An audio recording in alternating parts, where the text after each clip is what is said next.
ओम शांति।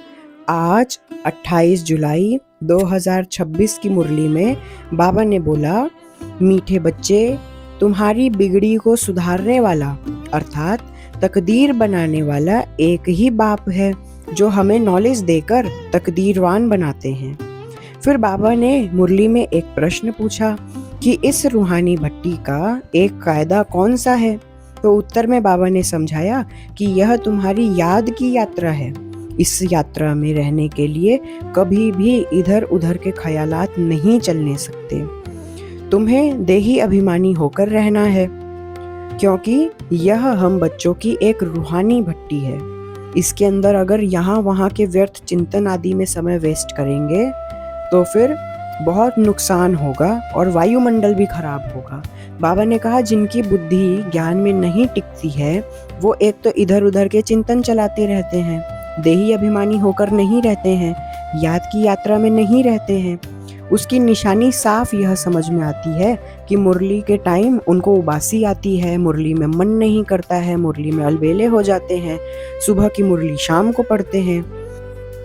आज की मीठी मुरली में बाबा ने यह गीत बच्चों को सुनाया है कि दिल का सहारा टूट न जाए। ओम शांति। तो आज की मुरली का जो गीत है उसके संबंध में बाबा ने मुरली में एक इशारा दिया कि बच्चों को समझाया जाता है, बच्चों को सावधानी दी जाती है। अब वो क्या सावधानी है कि कोई भी ऐसा कर्म नहीं करना है जिससे कि माया हम लोगों को बाबा के सहारे से दूर कर दे, अर्थात बाबा के साथ जो हमारा दिल का सहारा है वो टूट जाए। ऐसा हम बच्चों को कोई भी काम नहीं करना है।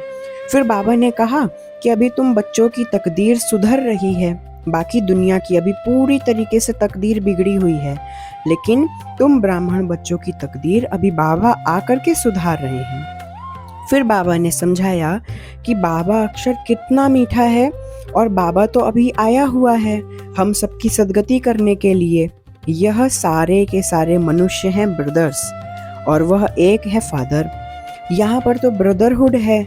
अगर सभी आपस में भाई भाई हैं तो फिर इतना धर्म आदि के नाम पर लड़ाई झगड़े क्यों होते रहते हैं। इसके उत्तर में बाबा ने यह समझाया कि यह रावण राज्य है। इसमें हर एक के अंदर माया की प्रवेशता होने के कारण 5 विकार बड़े जोर शोर से रहते हैं। फिर बाबा ने समझाया कि 5 विकार में मुख्य है काम विकार। किसी के अंदर अगर क्रोध है तो फिर भी उसके लिए इतना नहीं कहेंगे जितना कि कामी के लिए अलग अलग नाम रखे जाते हैं। तो काम विकार महाशत्रु है। फिर एक प्रश्न उठा कि गीता का भगवान कौन और पतित से पावन बनाने वाला कौन। तो वह तो बस एक शिव बाबा ही हो सकता है, क्योंकि बाबा ही हैं जो आते हैं सभी को पतित से पावन बनाने के लिए, सभी की बिगड़ी को सुधारने के लिए। क्योंकि अभी अभी सभी की तकदीर माया के द्वारा बिगड़ चुकी है। माया ने, बाबा ने आज मुरली में कहा कि जैसे बूढ़ों को और अंत में माने जीवन के जब अंत होता है तो कोई अगर मरण शैया पे होता है तो उसको कहते हैं ना कि राम को याद करो, तो वैसे ही बाबा कहते हैं कि बस एक मुझे याद करो। और ये नहीं कहेंगे बाबा कभी कि वेद सुनाओ, शास्त्र सुनाओ, ये तो कोई काम के ही नहीं है। तो कल की भी मुरली में बाबा ने एक बात कही थी और आज भी वही बाबा कह रहे हैं कि याद का चार्ट हर एक को रखना है कि हम बाबा को कितना याद करते हैं।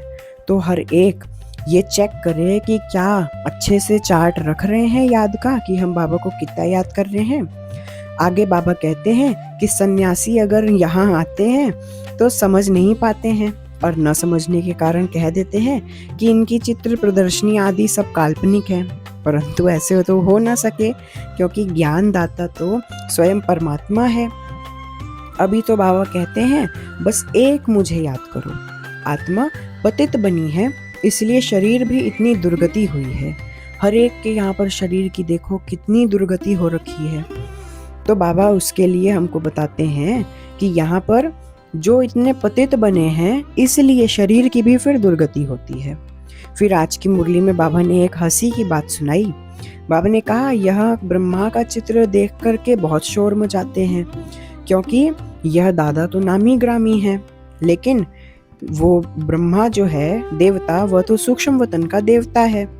तो पहले अखबार में छपा था कि यह दादा कहता है कि मैं कृष्ण हूँ, मुझे 16,108 रानियाँ चाहिए।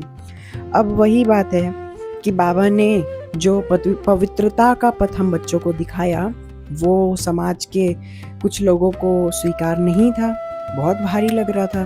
तो उन्होंने कहा कि भाई बाबा को बदनाम कर दो, तो ना रहेगा बाबा, ना रहेगा इनका पवित्रता का पथ, फिर हम स्वतंत्र होकर के अपना पुराना जीवन चला सकते हैं। तो इसीलिए बाबा की बहुत अवहेलना करी, बहुत निंदा करी बाबा की।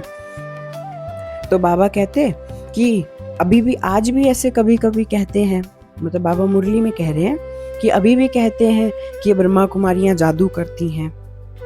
बाबा कहते कोई अगर आबू में आता भी है तो कहते हैं अरे तुम ब्रह्मा कुमारियों के पास जा रहे हो, वो जादू करती हैं, भाई बहन बना देती हैं पति पत्नी को, और भी पता नहीं क्या क्या बातें बोल करके फिर बाबा कह रहे हैं दिमाग खराब कर देते हैं उन्हों का।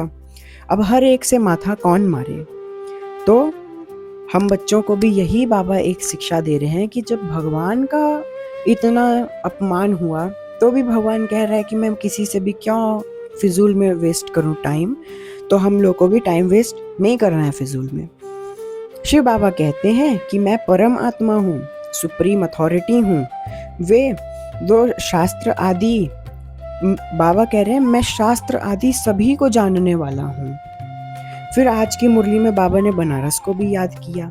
बाबा कहते हैं कोई होते हैं तो बनारस में जाकर बड़े बड़े टाइटल्स लेकर के आ जाते हैं, और शास्त्रों की बात में जनक का भी मिसाल दिया है।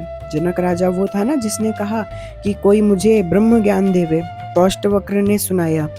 तो बाबा ने कहा आगे मुरली में कि अभी तुम्हारी सारी की सारी राजधानी चट हो गई है और अब तुम वापस पुरुषार्थ कर रहे हो राजधानी प्राप्त करने के लिए। मीठे बाबा ने हम बच्चों को इतनी गुह्य बातें सुनाते रहते हैं, परंतु जिनकी बुद्धि में कोई धारणा नहीं होती और जो याद की यात्रा में नहीं रहते हैं, वह खाली इधर उधर देखते रहते हैं और अपना टाइम वेस्ट करते रहते हैं, वायुमंडल खराब करते रहते हैं, मुरली को मिस करते रहते हैं। तो बाबा ने आज की मुरली में लास्ट में कहा कि कोई मरता है तो कहते हैं कि स्वर्गवासी हुआ, तो इसका अर्थ तो यही है कि जरूर पहले नरक में था। तो आज की मुरली में बाबा हम बच्चों को बहुत ज्ञान दिए और बार बार यही अटेंशन दिलाया कि याद की यात्रा में रहो, मुरली को मिस नहीं करो और इधर उधर टाइम वेस्ट नहीं करो। अच्छा, ओम शांति।